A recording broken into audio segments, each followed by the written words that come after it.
Pas dia masuk, dia nangis. Nangis, bilang sama gue, kayaknya gue gagal nikah deh. Hal yang dia utarain katanya, dia udah berubah saat gue diputusin sama dia. Dia ngirim foto, selfie, dengan tali yang udah terikat di leher.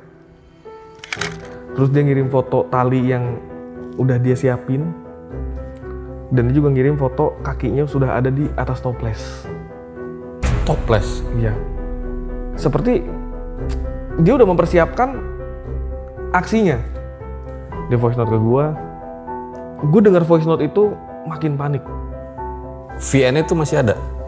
Ada bang. Boleh gue dengerin ya? Bang tolong bang, dia gak ada suaranya, gue takut.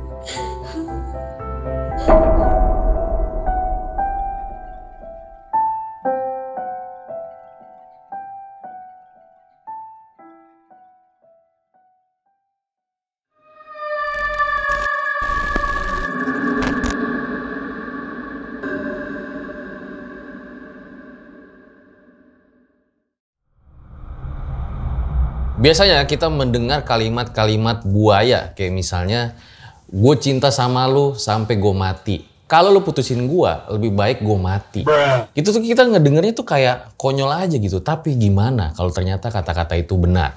Hari ini gue kedatangan seorang narasumber yang punya teman di mana dia mengakhiri hidup karena diputusin sama ceweknya. Langsung aja kita sapa. Halo bro. Halo. Thank you nih bro Satria udah datang Iya. ya. Ini kejadian kapan bang? Belum lama sih, bulan April 2023. Jadi dia mengakhiri hidup karena diputusin ceweknya? Diancem sih. Diancem? Belum fix diputusin. Baru ngancem mau mutusin. Karena memang si cowok ini terlalu overthinking lah ya. Terlalu banyak ngatur mungkin. Mulai risih, biasa kan cewek kayak gitu kan. Kayak udahlah kita putus aja. Cuman karena dia udah ngerasa mungkin dunianya dia hanya ada di cewek itu. Akhirnya dia akhiri aja dunianya sendiri. Ceweknya nyesel banget dong pas udah kejadian. Hampir melakukan hal yang sama. Gue lihat juga nih ada videonya ya. Pas lu di Bucin TV kan gue lihat. Boleh lihat nggak videonya? Boleh. Nah, ini video ini bang.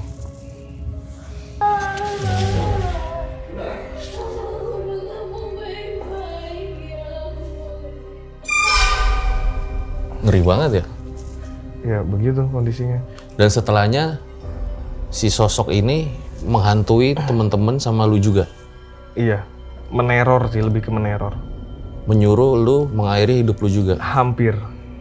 Lu hampir juga? Hampir. Dihantui, diteror, dan seakan-akan kayak diajak untuk melakukan tindakan yang sama. Oke, ditahan dulu cerita lu. Nah, video kali ini bisa banget jadi pelajaran supaya lu bisa aware nih sama temen-temen lu. Tonton sampai habis. Berikut adalah ceritanya.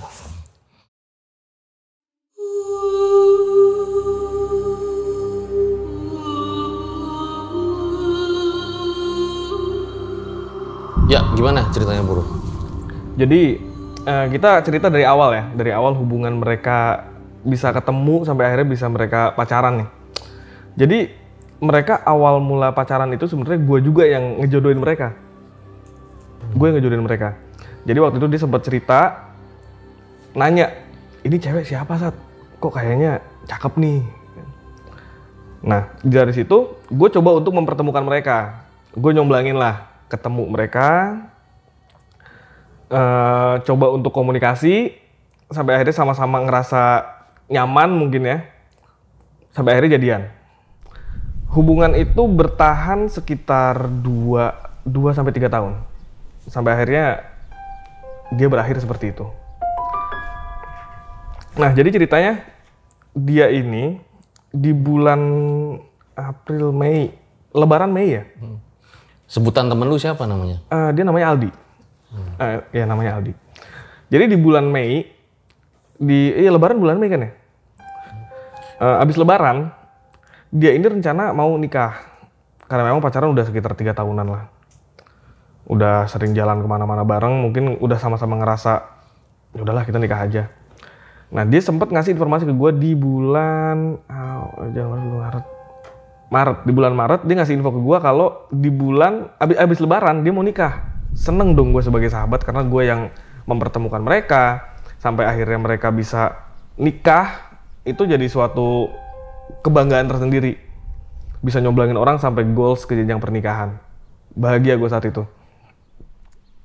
Lu gila ya, bener ya. Terus?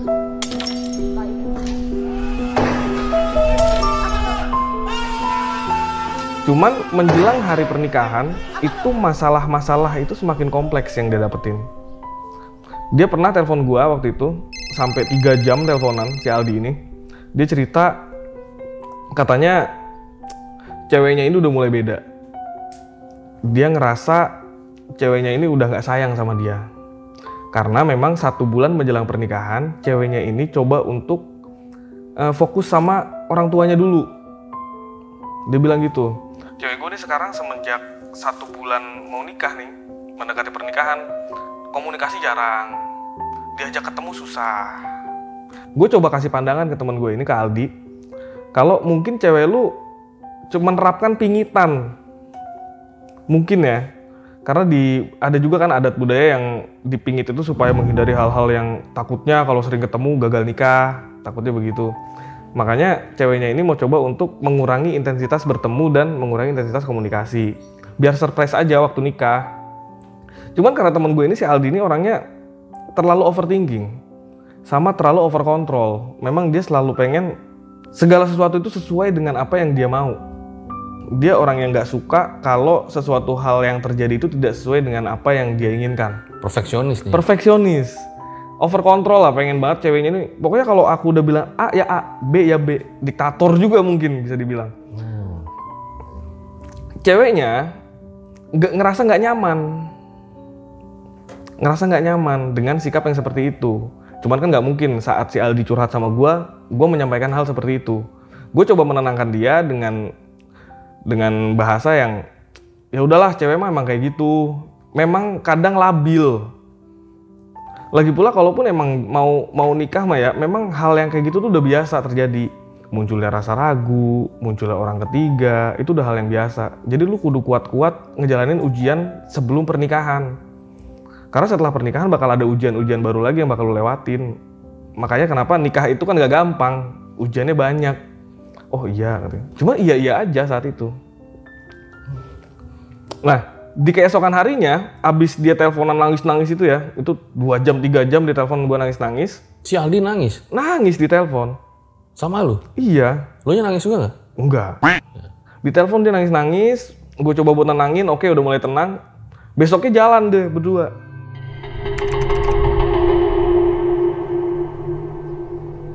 Nonton bioskop bikin story, ya gue ledekin dong. Semalam nangis-nangis, sekarang lu udah jalan lagi. Ngapain lu semalam curhat nangis-nangis? Bener kan kata gua, udah baik-baik aja. Kayak gitu mah gak usah dipikirin. Ketawa dia, hehehe. Dan ternyata, itu jadi kencan terakhir mereka berdua. Karena setelah itu mereka berdua ribut besar. Lu gila ya, bener ya. Sama sekali gak pernah ada, gak ketemu lagi. Itu jadi kencan terakhir mereka berdua, Bang. Sampai akhirnya di sekitar tanggal 30-an lah, akhir bulan Maret itu, hari Sabtu tepatnya, dia sempet telepon gua, nangis-nangis lagi. Nangis-nangis, nyuruh gua ke kosan. Katanya dia pengen cerita. Cuman di hari itu gua nggak bisa datang karena gua lagi ada beberapa pekerjaan. Akhirnya dia pun mengiyakan. Jadi si Aldi ini kalau ngobrol sama lu sering nangis ya? Sering. Semenjak kehilangan bapaknya sih. Oh, semenjak ini bapaknya teman apa lu meninggal, sih? dia teman sekolah. Kehilangan bapaknya? Semenjak bapaknya meninggal, dia jadi lebih mellow mungkin. Padahal dulunya orangnya ceria banget, Bang. Alasannya apa katanya? Karena dia punya rasa bersalah. Dulu dia itu bukan anak yang dekat banget sama bapaknya. Sebelum bapaknya meninggal, dia baru ngerasain kehangatan dekat dengan seorang ayah. Detik-detik sebelum bapaknya meninggal. Nah, dia ngerasa nyesel kenapa gue nggak dari dulu deket sama bokap.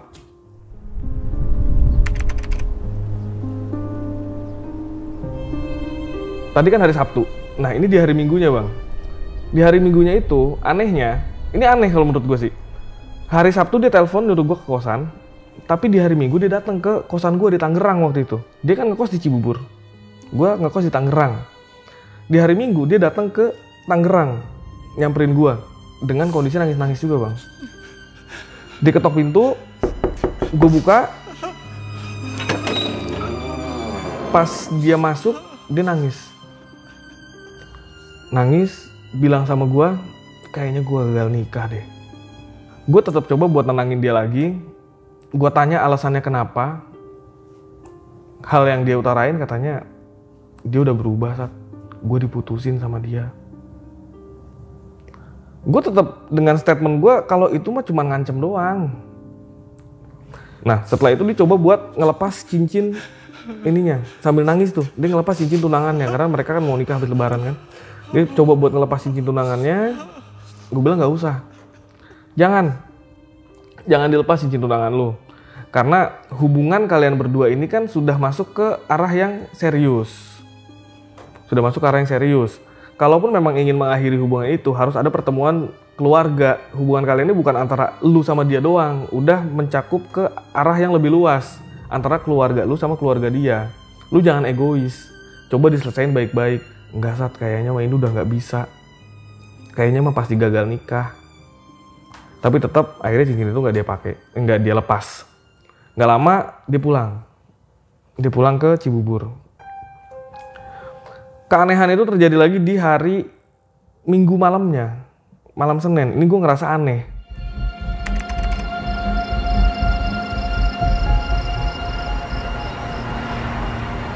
Gue sekitar jam 12 malam lah ya. Gue lagi mau makan di salah satu tempat makan lah. HP gue taruh karena waktu itu gue mau coba sambil live Instagram. HP gue taruh, gue mau makan, tiba-tiba di depan muka HP gue kayak ditabrak sama sesuatu, kayak disenggol sama sesuatu, jatuh, mati total. Padahal nggak ada orang? Nggak ada orang, mati total. Gue coba bawa HP itu ke counter, dibongkar, dibenerin, nyala. Cuman ada error di handphone gue. Mungkin lu pernah ngalamin bang ya, HP lu kena air. HP lu kena air pasti layarnya kayak ngaco, ngeklik sendiri. Nah, HP gue itu pas dinyalain langsung begitu. Ngeklik, masuk ke Instagram, masuk ke profile Instagramnya teman gue ini, ngeklik satu foto, ngezoom. Dan gue masih belum ngeh bahwa hal itu kode sebenarnya. Gue masih belum ngeh di situ bang. Tapi memang di hari Minggu itu gue ngerasa kayak, lu pernah nggak ngerasa kayak kehilangan sesuatu, tapi nggak tahu apa yang hilang? Gelisah gitu lah. Iya, gelisah kayak apa sih ini yang hilang gitu. Nah di hari itu tuh gue ngerasa seperti itu bang. Jawabannya di keesokan harinya.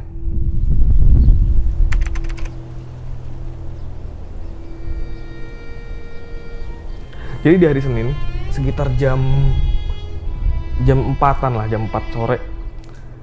Ceweknya temen gue ini telepon. Bang, gue ada di kosan nih. Tapi gue ketok-ketok pintu, si Aldi gak mau ngebukain pintu bang.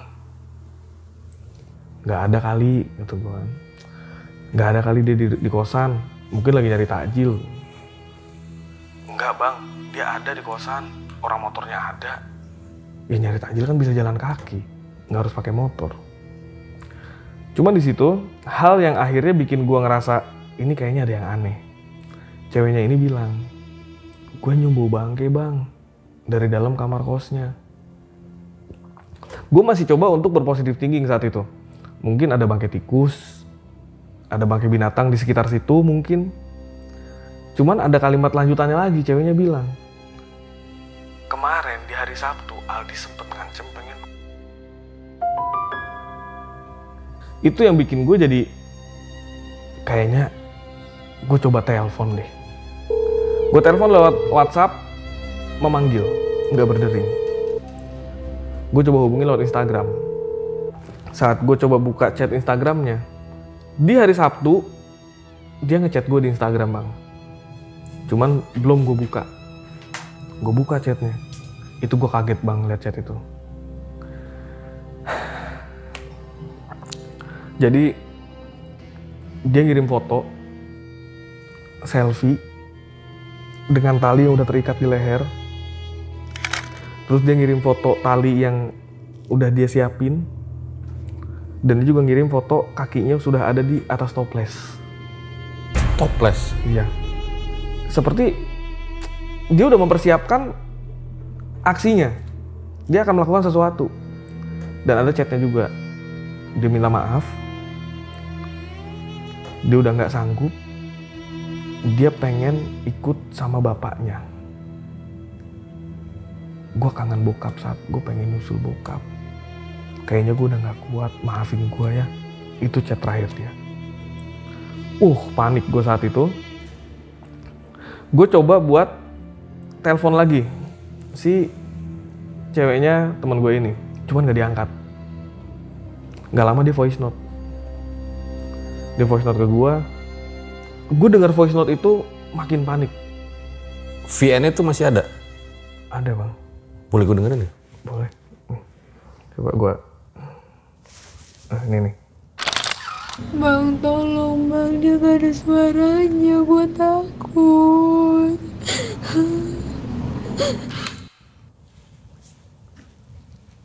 Ini ceweknya? Iya. Dia gue telepon gak diangkat, dia ngirim voice note itu.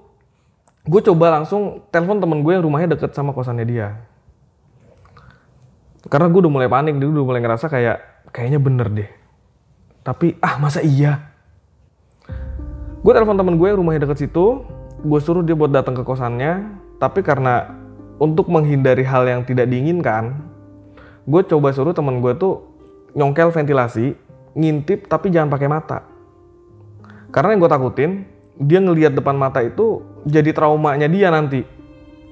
Gue suruh dia masukin handphone, rekam, terus kirim ke gue. Dan bener aja bang, pas video itu dikirim, lemes gue. Itu posisinya, dia udah ngegantung di sela-sela ruang depan, kamar sama kamar mandi. Udah kayak melayang ya? Di langit-langit. Iya, tapi siluet, hanya bayangan aja. Itu posisi bulan puasa, gue belum buka puasa, karena masih sore jam sebelum maghrib lah. Gue langsung meluncur dari Tangerang sampai ke Cibubur, karena kawasannya di Cibubur.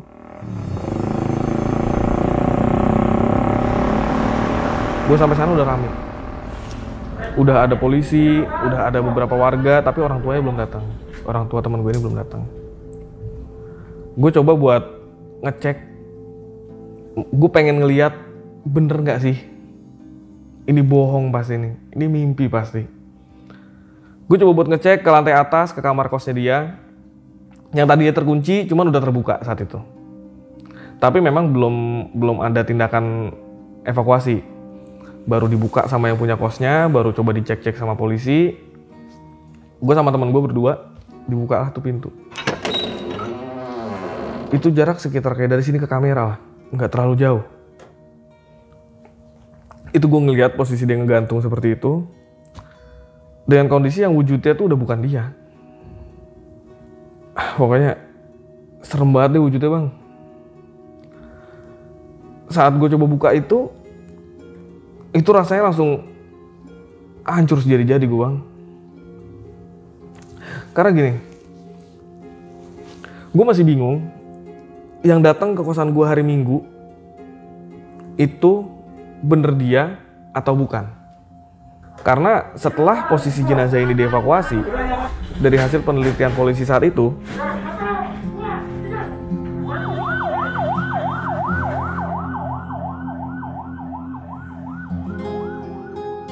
ini jenazah sudah meninggal sekitar 3 hari.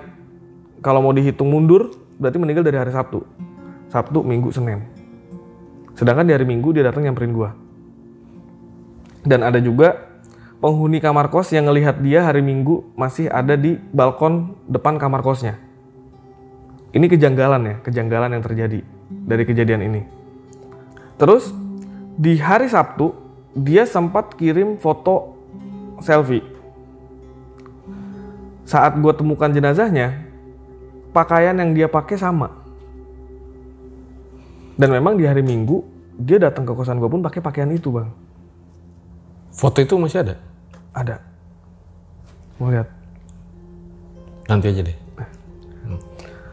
Dan ini keanehan yang nggak masuk ke nalar logika lagi bang. Tadi gue sempat cerita soal handphone gue error, ngeklik sendiri, ya kan? Ternyata di situ ada kode yang mungkin disampaikan buat gue bang.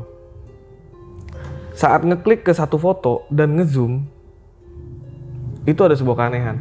Mungkin bisa dilihat sama-sama bang. Ini fotonya yang diklik. Nah tiba-tiba ngezoom ke arah sini. Ini dia. Ini pacarnya. Ngelihat ada kode yang tersembunyi bang. Ini foto apanya? Ini foto Instagramnya dia. Masuk berita nih ceritanya? Masuk. Ada beberapa berita di artikel-artikel berita ya. Itu banyak ngebahas itu. Mungkin cerita ini bisa jadi pelajaran bang ya. Bukan kisah horornya sih yang diangkat. Tapi pelajarannya buat banyak orang. Yang pertama, jangan sembarang bicara. Kenapa gue bisa bicara begitu? Karena teman gue ini dari dulu, dari awal kenal sama gue sampai dengan akhirnya dia meninggal, itu sering banget bang. Dia bilang, "Sat, nanti kalau gue mati, lu yang ngurusin gue ya." Dan dia sering banget bercanda kalau ditanya, "Lu mau kemana sih?" Gitu. Gue sering banget ngomong gitu. Jadi dia sering bercanda sama lu, dia pengen bundir? Sering. "Lu mau kemana sih?" "Gue pengen bundir gitu. Sering banget bercanda. Berarti udah tertanam di otaknya ya? Udah termindset, iya. Mungkin bisa jadi ya, apa yang dia ucapkan itu adalah doa. Makanya tadi gue bilang kan, hati-hati dalam berucap. Cuman karena memang dia tuh sering banget bilang, kalau meninggal, tolong urusin, gue pengennya lu yang ngurusin gue. Kalau gue meninggal, gue pengennya lu yang ngurusin jenazah gue. Saat gue ngelihat kondisi jenazahnya dia seperti itu terngiang-ngiang di kepala gue kata-kata itu bang. Mungkin ini waktunya gue nuntasin permintaannya dia. Itu gue coba urusin semuanya. Dari awal gue bantu buat evakuasi, gue yang nggak pernah sama sekali ngurusin jenazah bang. Ini momen pertama kali gue ngurusin jenazah teman gue sendiri. Gue bareng sama tim SAR, bareng sama polisi, coba buat ngegotong. Bahkan sampai ke rumah sakit itu, gue ikut ngemandiin.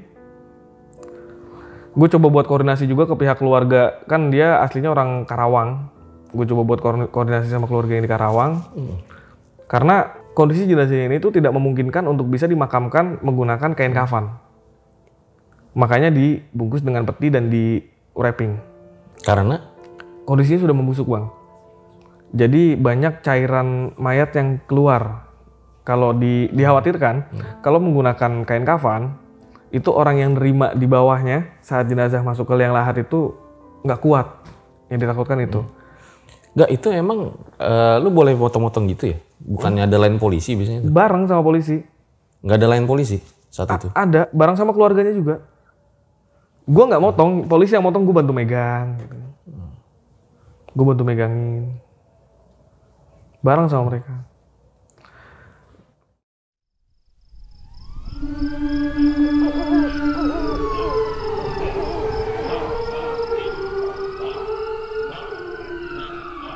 Nah, ada lagi keanehan bang. Jadi saat itu, gue udah ngehubungin pihak keluarga untuk menyiapkan liang lahat dari jam 3 pagi. Jadi orang tuanya ini, ibunya ini pengennya saat jenazah ini sampai, langsung dikebumikan. Cuman ternyata, si tukang galinya ini, ngegali kuburannya susah bang. Tanahnya keras. Sampai dia ini harus coba ngambil air, disiram, digali, ngambil air, disiram, digali. Jadi mulai ngegali itu jam 3 pagi, jam 4-an lah.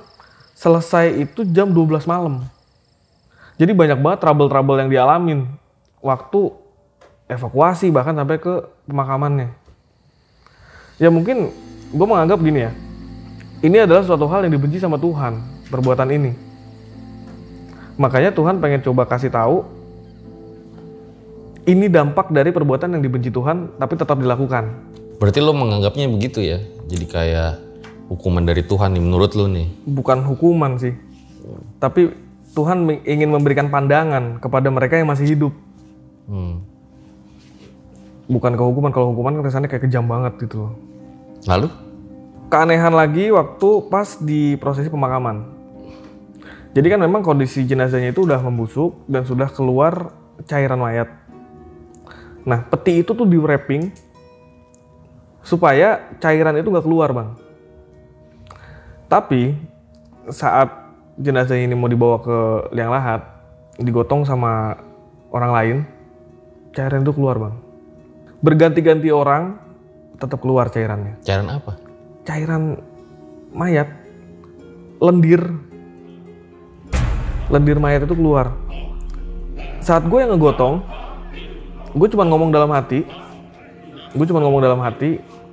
bentar lagi lu sampai ke rumah lu yang terakhir, nggak usah bikin ribet. Bahasa yang biasa gue iniin sama dia lah ya, kayak lu udah nggak usah ribet, bentar lagi nyampe nih gitu. Itu berhenti, Bang. Cairan itu nggak keluar lagi. Mungkin emang bener dia ini pengen semua prosesinya itu gue yang ngurus. Karena selama dia hidup, dia sering banget ngomong, pokoknya saat lu jadi temen gue sampai gue mati, kalau gue mati nanti, gue pengen jenazah gue lu yang ngurusin. Tuntas tugas gue saat itu. Tapi Bang, setelah dari situ, teror-teror terjadi, Bang. Mungkin udah gue ceritain juga di Bucin TV kemarin, yang mana awalnya tuh gue sempat cerita sama Bang Davi. Gue ini kan tipikal orang yang skeptis juga. Gue cerita sama Bang Davi saat itu, kayaknya gue udah mulai percaya deh, Bang, kalau setan itu ada. Karena beberapa kali gue mengalami gangguan yang menurut gue ini nggak masuk logika. Gue lagi ngopi, gelas kopi kegeser. Beberapa kali gue lagi sendiri itu ada bisikan-bisikan yang nyuruh gue itu untuk melakukan hal-hal yang melukai diri sendiri. Kayak gimana? Gue masuk bisikan, lagi masak, megang pisau, potong, tusuk. Ada masuk di kuping suara-suara seperti itu. Suaranya kayak gimana? Suara orang laki-laki tapi nggak tahu siapa. Potong. Nggak ada wujudnya suara-suara seperti itu, Bang. Gue coba cerita ke beberapa teman-teman gue nih. Sampai akhirnya ada satu teman gue yang menyarankan gue buat kayaknya lu ke psikiater deh. Lu udah mulai kena gangguan itu. Tapi memang, Bang, gue akui saat itu gue ini ngerasa dihantuin sama rasa bersalah. Rasa bersalah gue karena gue nggak bisa ada buat teman gue saat teman gue butuh. Tapi selama dia hidup, dia itu selalu ada buat gue saat gue lagi butuh. Gue ngerasa gagal jadi teman saat itu. Itu mungkin jadi triggernya kenapa gue bisa mengalami gangguan-gangguan yang mungkin ini masuknya gangguan psikologi ya. Gue menganggapnya seperti itu. Setelah gue coba konsultasi ke psikiater. Tapi Lu ke ternyata, psikiater? iya. Kenapa nggak ke psikolog? Ke psikolog, Bang, maksudnya. Oh, psikolog. Iya. Gue coba buat konsultasi, curhat ke psikolog. Ternyata itu gangguan. Nah, ternyata gangguan-gangguan kayak gitu tuh nggak cuma ke gue doang ternyata. Pacarnya, temen gue yang ikut nganterin ke pemakaman, itu semua dapet teror. Bahkan pacarnya itu hampir melakukan hal yang sama seperti apa yang si Aldi ini lakukan. Dia udah nyiapin tali, cuman digagalin sama bapaknya. Kenapa dia menyesal? Dia nggak sadar ngelakuin itu. Jadi pas malam abis pemakaman, itu kita semua diteror, kita semua konferensi call. Kita semua saling cerita apa yang dialamin di malam itu. Ada yang rumahnya ini kayak disiram sama air tapi banyak, kayak tiba-tiba hujan di rumah itu. Tapi nggak ada apa-apa. Ada yang nyium bau aroma parfumnya dia, itu gua sama beberapa teman-teman yang lain. Ada yang diganggu untuk mengikuti apa yang dia lakukan. Dan memang gue sempet diingetin sama nyokap bang. Nyokap gue bilang gini, Kak hati-hati, orang yang meninggal bundir di hari Sabtu itu biasanya ngajak orang-orang terdekat. Ini kepercayaan nyokap ya. Nyokap percaya seperti itu. Gue awalnya gak percaya. Dan ternyata teror itu terjadi sama gue dan teman-teman yang lain. Nah terus si pacarnya itu gimana? Pas ketahuan sama bokapnya gitu. Ya nggak jadi, bokapnya langsung nemenin dia. Ditanya-tanya lah tuh sama bokapnya kan, lu kenapa? Ternyata dia nggak sadar ngelakuin hal itu. Dan emang dia juga pas gue tanya lewat telepon itu dia bilang nggak sadar ngelakuin itu. Nah semenjak itu kita jadi sering konferensi call tuh buat saling nguatin biar nggak ada yang ikut nyusul. Itu berjalan sekitar 2 minggu kayaknya. Selama 2 minggu itu kita rutin konferensi call tiap hari. Teror-teror apa aja tuh? Kalau gue sih ada yang paling nyeremin dan nggak masuk akal lagi ya. Ini posisi di kantor waktu itu. Jadi di kantor, gue pulang kerja kan rencana mau cabut nih, mau jalan sama cewek gue waktu itu. Cewek gue datang ke kantor. Nah, cewek gue ini tahu kejadian ini, cuman gue nggak pernah nunjukin, nggak pernah cerita kronologi kondisi jenazah seperti apa, gue nggak pernah kasih tahu. Gue cuma cerita teman gue bundir, udah sebatas itu. Nah, posisi kantor gue itu kan nih ruang kerja. Nah, ini ada lorong ke arah dapur, ruang dapur. Jadi kayak lorong gelap gitu. Itu posisi gue lagi siap-siap matiin komputer. Cewek gue ngeliat ke arah lorong dapur. Tiba-tiba bongong muka. Kenapa? Nggak apa-apa, ntar aja ceritanya di luar. Pas di luar, gue tanya lagi. Lu ngeliat apa? Gue ngeliat bayangan hitam posisinya begini. Gue langsung cocok logi dong. Kok yang dilihat posisinya sama kayak posisi jenazah si Aldi waktu ditemuin. Padahal gue gak pernah cerita ke dia. Posisi jenazahnya gimana. Kondisinya gimana. Tapi kok dia bisa mendapatkan visual itu. Kalau kita mau bicara sugesti, dia gak tersugesti karena dia gak dapet pandangan, gak dapet triggernya. Terus yang dia lihat ini apa? Makanya gue meyakini kayaknya ini emang beneran teror. Oke.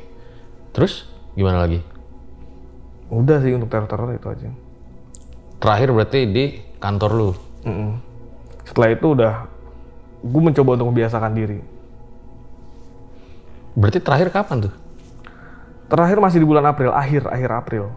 Oh kesini-kesini udah nggak lagi? Setelah udah masuk lebaran, udah biasa. Tapi kok lu bisa nggak kesel sama pacarnya temen lu itu? Gue bisa nggak kesel karena gue tahu si temen gue ini juga gimana orangnya. Oh. Kalaupun emang dibilang kesel, gara-gara lu nih gitu kan. Gue bisa aja bang, bertindak seperti itu. Tapi gue berpikir dampaknya. Kalau gue melakukan hal itu, bisa jadi nih akan terjadi hal yang lebih buruk daripada hal yang sekarang. Gue nyalahin dia ngerasa bersalah, terus dia akhirnya mengikuti hal yang dilakuin sama si Aldi. Itu bakal jadi rantai bang. Karena emang ini udah terjadi, jadi ya mau gimana, ya udah. Gue nggak bisa nyalahin siapapun karena ini dia yang mau. Kecewa, kesel pasti. Gue kecewa, marah, ya marah sama dia, sama si Aldi ini. Kenapa lu sebodoh itu? Kenapa bisa ngelakuin hal senekat itu? Padahal dulu bang, waktu gue lagi down, gue lagi jatuh, itu dia yang nyemangatin gue. Setiap gue lagi susah, itu dia yang selalu ada buat gue. Selalu ngasih gue semangat, selalu coba, ayolah coba lagi, jangan ngedown gitu. Tapi kenapa lu gak bisa mengaplikasikan itu? Hal itu tuh yang bikin gue marahnya sama dia, bukan marah sama ceweknya. Cuman yang masih gue bingung ya, ini mungkin para lang sama Rijal Satot juga bingung gitu. Itu ketika kejadian bundir itu nggak ada investigasi atau segala macem. Jadi langsung dikubur gitu, langsung ditentukan, nggak ada. Nggak ada investigasi bang. Karena memang ada chat, bukti chat ya, bukti chat dari si Aldi ini berantem, ngancem, itu emang dicek sama kepolisian, dicek. Terakhir komunikasi sama siapa? Hanya itu aja ya? Hanya itu aja yang diinin. Oke. Nah orang tuanya pas ngobrol sama lu, ngobrol gimana tuh bro? Di orang tuanya ngerasa nggak nyangka juga sih. Karena terakhir sebelum si Aldi ini bundir, Si Aldi sempat komunikasi ke orang tuanya bilang pengen beli lemari. Lemari? Mah nanti Aldi pulang ya, Aldi bawain lemari. Jadi emang nggak ada masalah. Sama orang tuanya lagi nggak ada masalah, lagi baik-baik aja kondisi. Makanya orang tuanya kaget. Oke. Tapi lu nggak cerita yang chat-chat itu ke orang tuanya? Cerita. Cuman nggak dalam waktu dekat. Setelah beberapa bulan kemudian, gue baru coba nyeritain pelan-pelan. Setelah orang tuanya udah bisa nerima. Terus pas lu cerita gimana tanggapan orang tuanya? Orang tuanya selama ini nggak tahu masalah-masalahnya dia, nggak pernah cerita sama orang tua juga. Dia ada masalah apa, dia nggak pernah curhat, nggak pernah minta tanggapan sama orang tua. Ya intinya orang tuanya cuma menyesali karena nggak pernah ada buat anak, nggak pernah ada waktu buat anak. Nggak bisa jadi rumah buat seorang anak. Dan si Aldi ini sempat cerita dulu juga sama gue.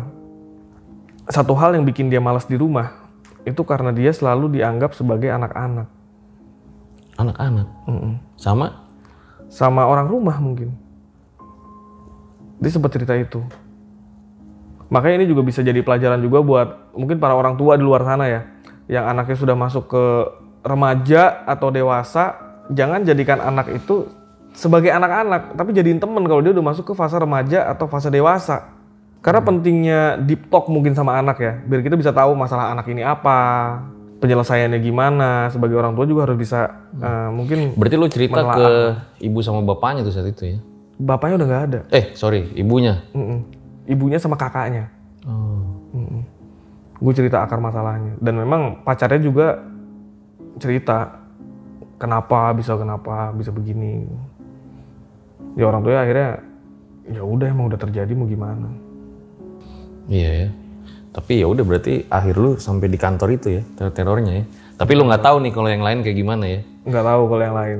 Iya. Yang lain-lain. Kira-kira kalau ceweknya gue undang mau nggak tuh mantannya? Bisa jadi mau sih. Coba guys, 10.000 komen di bawah. Oke, thank you Bang udah cerita di RJL ya.